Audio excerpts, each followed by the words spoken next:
Bismillahirrahmanirrahim. Assalamualaikum warahmatullahi wabarakatuh. Pada video kali ini kita akan belajar mata pelajaran IPS tentang prinsip dasar ekonomi yang dibangun Muhammad Hatta dan peran koperasi. Langsung saja ke materinya. Yang pertama, kita akan membahas tentang prinsip dasar ekonomi yang dibangun Muhammad Hatta.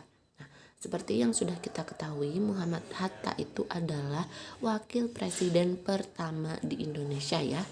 Nah, Muhammad Hatta ini berusaha keras untuk membangun ekonomi rakyat. Sebagai wakil presiden, dia sangat bersikeras untuk membangun ekonomi rakyat, terutama melalui usaha-usaha koperasi di segala bidang. Semuanya dilakukan untuk mewujudkan perekonomian berasaskan kekeluargaan sebagaimana diamanatkan pada pasal 33 ayat 1 UUD NRI 1945. Nah, bagaimana sih bunyi dari pasal 33 ayat 1? Bunyinya adalah seperti ini. Perekonomian disusun sebagai usaha bersama berdasarkan atas asas kekeluargaan.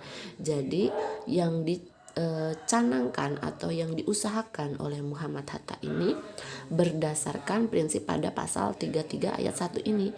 Dia membangun koperasi, mengembangkan koperasi karena berlandaskan atas asas kekeluargaan. Lalu Muhammad Hatta pun mengatakan bahwa gerakan koperasi sebagai salah satu basis ekonomi kerakyatan.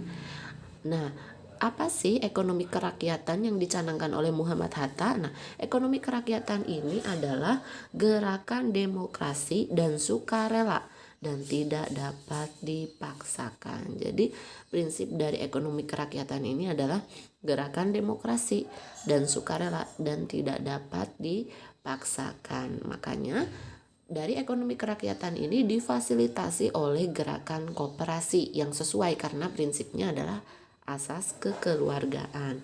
Seperti itu. Lalu ekonomi kerakyatan kan yang tadi dicetuskan oleh Muhammad Hatta ini memiliki beberapa program. Yang pertama itu melaksanakan etika produksi. Jadi dalam berproduksi ini kita harus memikirkan etika berproduksi juga. Lalu melaksanakan demokrasi ekonomi. Jadi penggiat ekonomi itu bisa melakukan apapun sesuai dengan aturannya gitu ya.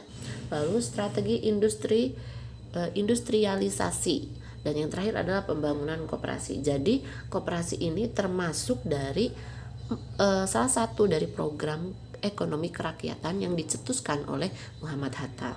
Nah, oleh karena itu Muhammad Hatta diangkat sebagai Bapak Koperasi Indonesia. Nah, ini adalah foto dari Muhammad Hatta seperti itu. Lalu kita akan belajar mengenai peran koperasi. Nah, tadi kan koperasi itu dicetuskan atau dikembangkan oleh Muhammad Hatta dan di dalamnya itu ditampung oleh ekonomi kerakyatan ya. Nah, sekarang koperasi sendiri ini memiliki peran. Yang pertama yaitu peran koperasi, gerakan untuk membangun dan mengembangkan kemampuan ekonomi anggota koperasi dan masyarakat pada umumnya. Karena koperasi ini sifatnya dibangun secara bersama-sama ya, maka dia fungsinya pun atau perannya mengembangkan kemampuan anggotanya dan masyarakat di sekitar. Oke, yang kedua peran koperasi itu yaitu berupaya meningkatkan kualitas kehidupan masyarakat. Jadi bukan hanya anggotanya yang ingin ditingkatkan kualitas kehidupannya, tapi masyarakat sekitar yang menggunakan koperasi juga gitu. Oke, yang ketiga, mengukuhkan perekonomian rakyat sebagai dasar kekuatan dan ketahanan perekonomian nasional. Karena koperasi ini menjadi salah satu dari program ekonomi kerakyatan, maka apabila terlaksana koperasi ini maka akan mengukuhkan perekonomian rakyat gitu, sehingga akan berpengaruh terhadap perekonomian nasional. Oke, yang terakhir, mengembangkan perekonomian nasional berdasarkan atas asas kekeluargaan dan demokrasi ekonomi. Nah, koperasi ingat tadi kata Ibu, koperasi itu dibangun atas asas kekeluargaan dan secara bersama-sama. Sehingga apabila dia berkembang akan mengembangkan perekonomian nasional. Selain itu dia pun akan melaksanakan perekonomiannya dengan cara asas kekeluargaan dan secara demokrasi gitu ya. Jadi dia bebas sesuai aturan. Oke, kita langsung saja ke contoh soalnya. Yang pertama, Bapak Pembangunan Ekonomi Indonesia ialah Muhammad Hatta.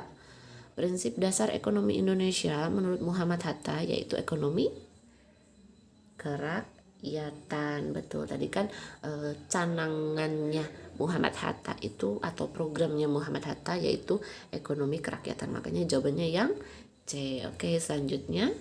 Berikut ini yang tidak termasuk program ekonomi kerakyatan yang dikemukakan oleh Muhammad Hatta. Mana yang bukan termasuk ya?